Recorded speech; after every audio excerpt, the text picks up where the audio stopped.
All right, with folk style season being right around the corner, it's time to get back to work on bottom. Now, one of the biggest things I see with youth and high school wrestlers when they're wrestling on bottom is struggling with the sit out hip heist. Now, a lot of practices drill hip heist. They do hip heist during warm up, they maybe do hip heist for conditioning, but the wrestlers don't understand how the hip heist ties into the sit out, but also how to hit the hip heist correctly.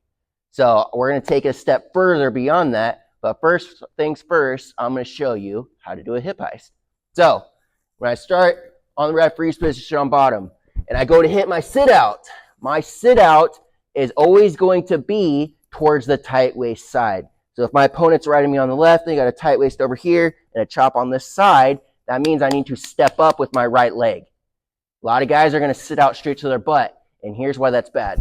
If I sit out to my butt here, being on bottom is all about hip separation. So if I'm on bottom here and I can't separate my hips without losing positioning for my back, I'm going to get pulled straight back. So what I want to do instead is keep my balance by keeping a foot underneath of me. Now I can create hip separation while still keeping my balance back here, but also I can start reaching. So I'm pushing back with my chest, creating hip separation with my hips, getting my escape. So like we were talking about before, if there's a tight waist on the right side, then that means my right leg has to come up. So I'm going sit out right out the whistle, it's here. Right leg comes up, I start reaching for this hand.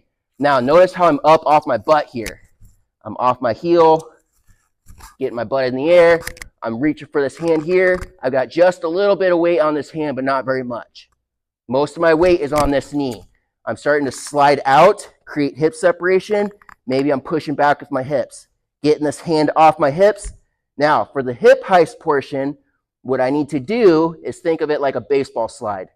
So I'm reaching out with this other leg. This one here starts sliding forward.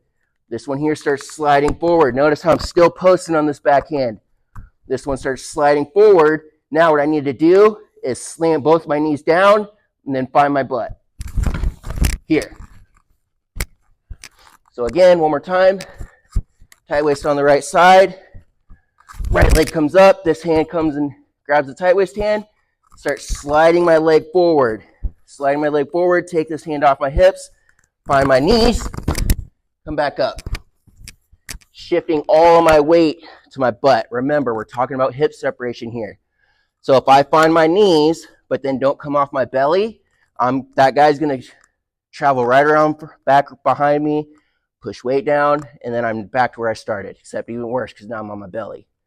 So we're hitting hip heists. We go flat, find our knees as quickly as possible, shift all of our weight back, get as much separation as possible.